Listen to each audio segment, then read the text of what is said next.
Par le jeu de l'évolution et de la sélection naturelle, forte de ses 3,8 milliards d'années d'expérience,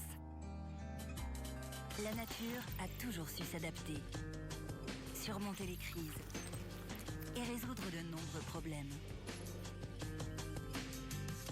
Le biomimétisme est la science qui observe et s'inspire de la nature pour trouver des solutions innovantes et durables.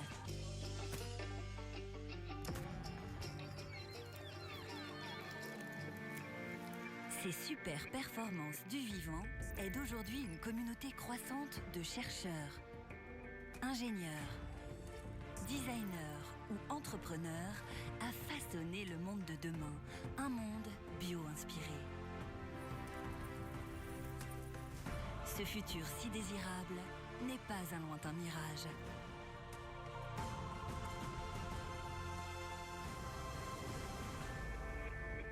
Kalina Raskin, directrice du réseau français en biomimétisme, part à la rencontre de ces femmes et de ces hommes qui observent les pouvoirs du vivant et imaginent les innovations qui peuvent en découler.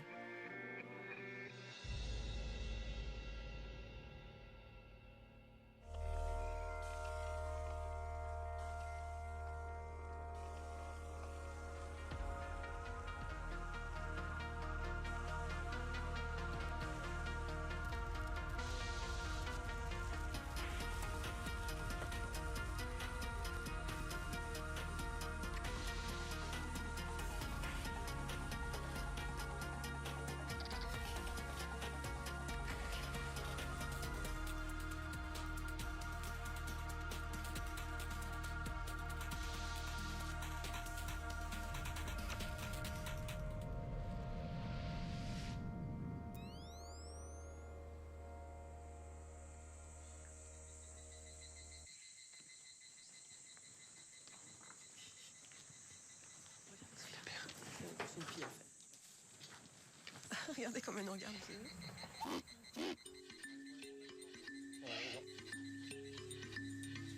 Vue, odorat, oui,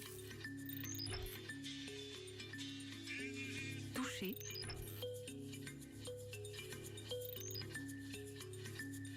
goût.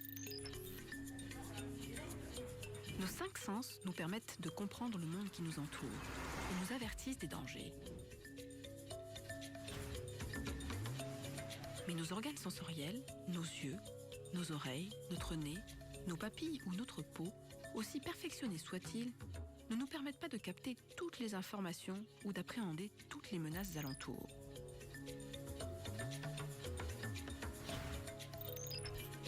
Il existe en effet des signaux que nous, les humains, percevons peu ou pas du tout avec les sens dont la nature nous a dotés. D'autres espèces vivantes, en revanche, ressentent et décodent aisément tous ces signaux. Infrarouges, champs magnétiques, phéromones ou autres vibrations pour n'en citer que quelques-uns. Ces stratégies de détection hyper performantes et ces capteurs sensoriels surpuissants leur servent à se protéger, communiquer ou se nourrir.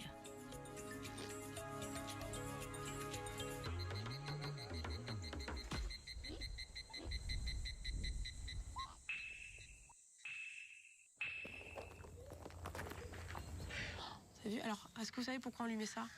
Pour pas qu'il nous morde. En fait, c'est pour qu'il ait moins peur. Voilà. Hein? Les oiseaux, quand ils sont dans le noir, ils vont avoir tendance à être plus calmes, parce qu'ils voient pas, donc ils se sentent pas forcément en danger. Ils sont au calme, ils sont pas stressés, donc on met certains oiseaux, comme les faucons ou certains aigles, dans le noir lors des manipulations. Comme ça, ils sont tranquilles.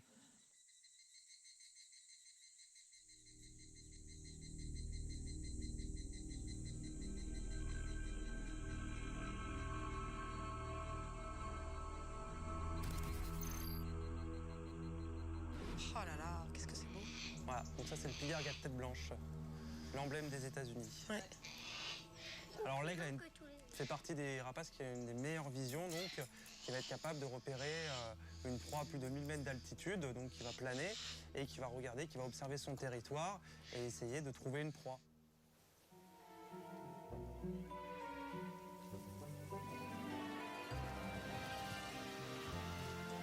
On On pense avoir une bonne vision, mais certaines espèces animales ont développé des organes et des stratégies remarquables pour déceler les couleurs, pour capter des ondes de la lumière invisibles pour l'homme, ou encore voir avec une grande précision. À une hauteur de 1000 mètres, un aigle peut voir un objet de 10 cm. C'est comme si vous étiez capable de voir une bille à l'autre bout d'un terrain de foot. Ses yeux sont comme des loupes qui grossissent 6 à 8 fois ce qu'il perçoit et avec une très grande précision. On pourrait en faire un appareil photo hyper performant qui servirait, pourquoi pas, à observer l'espace. Ça, c'est Pearl. Donc là, pareil, on a un système auditif extrêmement efficace. Extrêmement efficace. Chez la Chaussée Fraise, c'est très impressionnant. Et on voit vraiment les yeux qui sont entièrement noirs cette fois-ci. C'est des oiseaux qui vont intervenir en plein cœur de la nuit, quoi. Alors les enfants, est-ce que vous avez compris que sur sa tête, là, elle avait deux grandes paraboles là, de chaque côté. En fait, ça lui sert à capter le son beaucoup plus efficacement. Vous avez des grands pavillons d'oreilles. Et ben, elle, ces pavillons, ils sont à l'avant de la tête, comme ça. Et vous avez compris pourquoi les yeux ils étaient noirs? Parce qu'elle est nocturne. Parce qu'en fait, ses pupilles sont très dilatées pour pouvoir capter un maximum de lumière, du peu de lumière qu'il y a dans la nuit. Voilà. La chouette est capable de voir la nuit et d'entendre à 25 mètres de distance le bruit d'un stylo sur du papier. En s'en inspirant, on pourrait rendre plus performantes nos prothèses auditives, par exemple.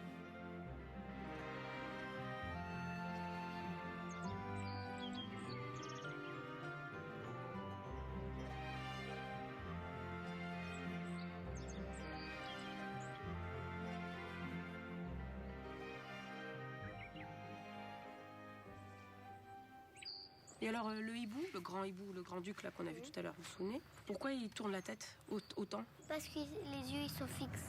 Exactement. Comme ils peuvent pas tourner les yeux, ils sont obligés de tourner la tête beaucoup. Tu vois, nous, on peut, quand on tourne la tête, après on peut encore tourner les yeux pour voir encore plus loin derrière.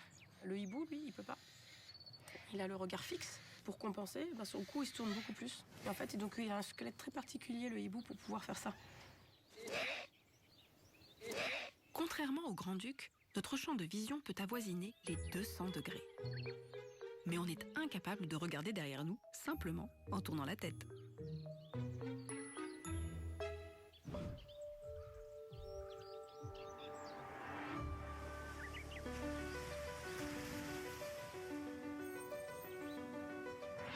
L'évolution a sélectionné les espèces les plus efficaces pour explorer et comprendre leur environnement en perfectionnant leur sens, leur super pouvoir de sensibilité. Le progrès que l'on réalise grâce au biomimétisme va de pair avec le progrès technologique. Il va nous aider à construire les générations de demain et surmonter les problèmes que nous étions incapables de résoudre auparavant. Et si l'on imaginait de nouvelles façons de ressentir ce qui nous entoure? Et si l'on créait de nouveaux moyens de percevoir notre environnement, de voir l'invisible, de sentir l'imperceptible? Parmi les super capacités du vivant, le pouvoir de voir les lumières invisibles pour l'œil humain, de capter des molécules qui pourraient nous sauver la vie, ou même encore de s'inspirer de notre propre corps pour développer les technologies du futur.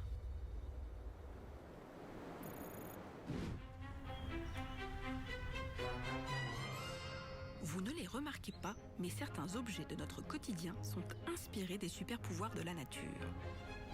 Certains ont bien compris comment fonctionnait notre sens du toucher.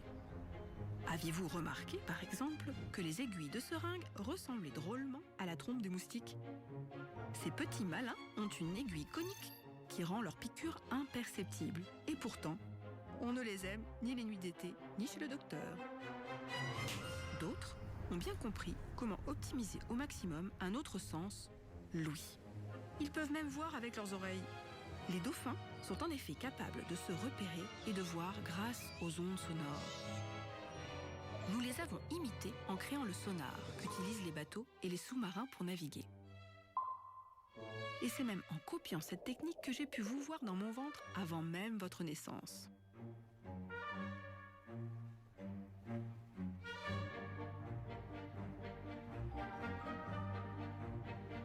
Pour les signalétiques visuelles, là aussi nous avons copié la nature.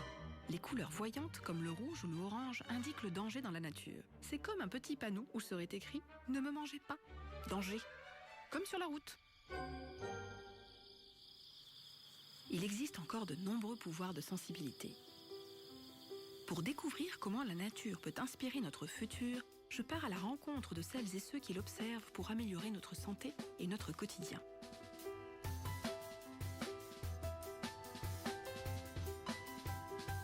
Nous donnons énormément d'importance au sens de la vue, mais nous voyons beaucoup moins bien que certains animaux. Je suis allée aux États-Unis, dans un État proche de l'Ohio, rencontrer un chercheur originaire de Macédoine. Laissez-moi vous présenter Victor Greff. Il s'inspire d'un crustacé, la crevette menthe, et du papillon morpho pour développer des caméras hypersensibles. Grâce à la vision ultra perfectionnée de la crevette menthe, on est maintenant capable de se situer dans les profondeurs des océans. Et grâce au papillon morpho, on peut détecter les tumeurs.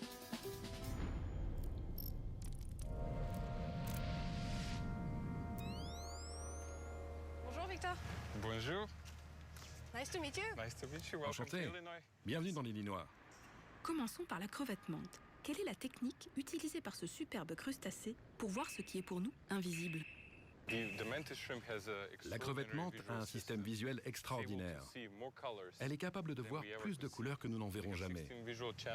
Elles ont 16 canaux visuels, donc elles voient bien plus de couleurs que nous avec les 3 pigments qui composent notre vision.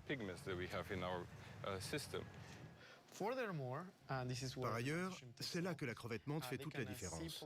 Elle voit la polarisation alors que nos yeux en sont incapables. La polarisation est une propriété de la lumière qui vous dit simplement comment la lumière voyage dans l'espace. La lumière a 3 propriétés fondamentales: la luminosité, la couleur et la polarisation. Dans le cerveau de la crevette menthe, 6 images se forment en même temps. Non seulement elle voit à 360 degrés avec 2 yeux qui bougent indépendamment l'un de l'autre, mais elle perçoit aussi les couleurs comme aucun autre animal.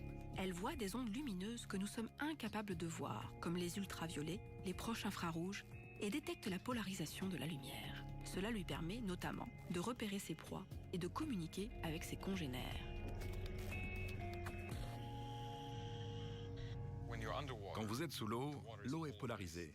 Et on a découvert quelque chose de très intéressant. En se basant sur cette polarisation sous l'eau, on peut trouver sa localisation GPS. Et c'est intéressant parce qu'on ne capte pas de signal GPS sous l'eau.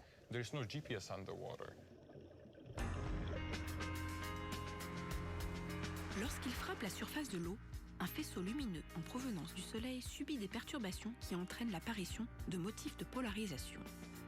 Grâce à ces derniers, en fonction de la position du Soleil par rapport à la caméra sous l'eau, et en fonction de la date et de l'heure, on peut estimer la position de la caméra sur le globe. On pense d'ailleurs que ce serait la stratégie de navigation utilisée par les espèces marines. Au magnifique lac d'Ohrid, en Macédoine, Victor et Misaël nous invitent à tester leur caméra GPS basée sur ce principe.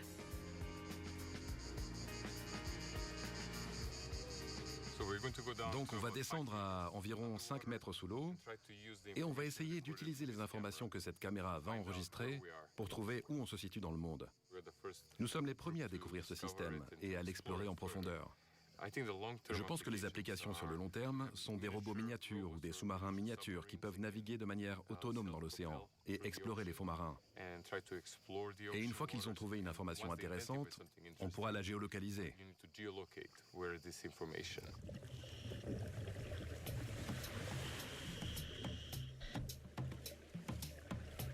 Grâce à la crevette menthe, on va pouvoir se repérer sous l'eau, retrouver les épaves, comme les avions disparus, ou encore découvrir des trésors de pirates. On pourrait aussi inventer des super lunettes polarisantes qui nous permettraient de voir à travers l'eau, observer les danses des baleines et toute la vie des océans.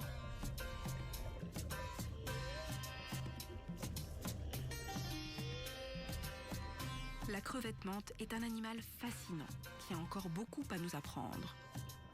En plus de sa vision ultra perfectionnée, elle tape sur ses proies grâce à des pattes ultra puissantes, des marteaux capables de briser des vitres blindées. Elle tape si vite qu'elle crée des étincelles sous l'eau d'une température de plusieurs milliers de degrés.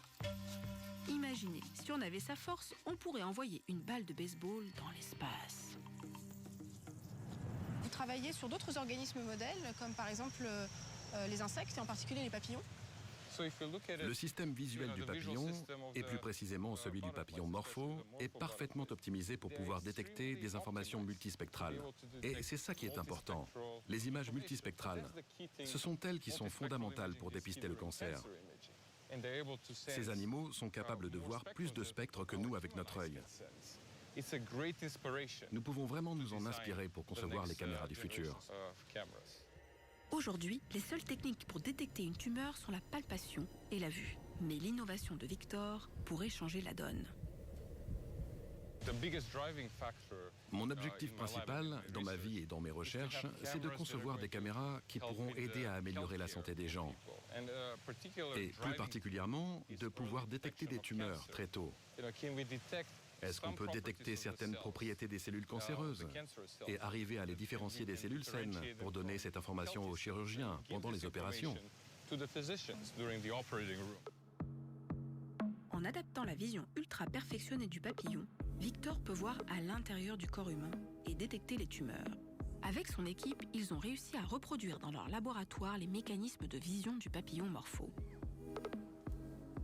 Ses yeux possèdent de minuscules récepteurs très spécifiques qui lui permettent de voir la lumière du proche infrarouge, des ondes lumineuses que nos yeux sont incapables de voir.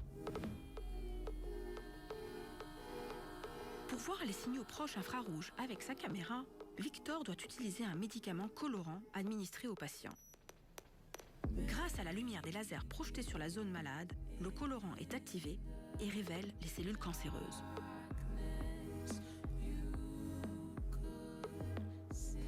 Un des objectifs de cette étude, c'est d'amener cette technologie dans nos hôpitaux pour qu'elle soit utilisée le plus possible. Le deuxième objectif va être de commencer à collaborer avec d'autres équipes pour pouvoir améliorer encore notre méthode. Peut-être pouvons-nous utiliser d'autres médicaments, plus expérimentaux, mais qui nous diront jusqu'où exactement s'est proliférée la tumeur. Ça, ce serait le Saint Graal.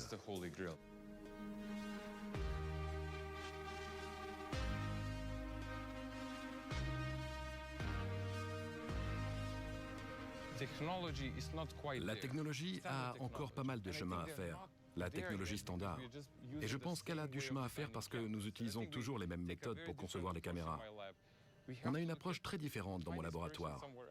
Il faut trouver l'inspiration autre part, donc on s'est inspiré de la crevette menthe, qui est construite sur une base très différente de celle avec laquelle on conçoit nos caméras depuis 60 ans. Je pense que cela va nous aider dans les salles d'opération à détecter ce que nous étions incapables de détecter jusque-là. La crevette menthe et le papillon morpho sont des animaux extrêmement surprenants et très inspirants. Le papillon morpho recèle encore de spectaculaires pouvoirs. Nous verrons qu'il possède aussi des ailes magiques. Bien d'autres animaux ont un sens de la vue incroyable. La libellule voit à 300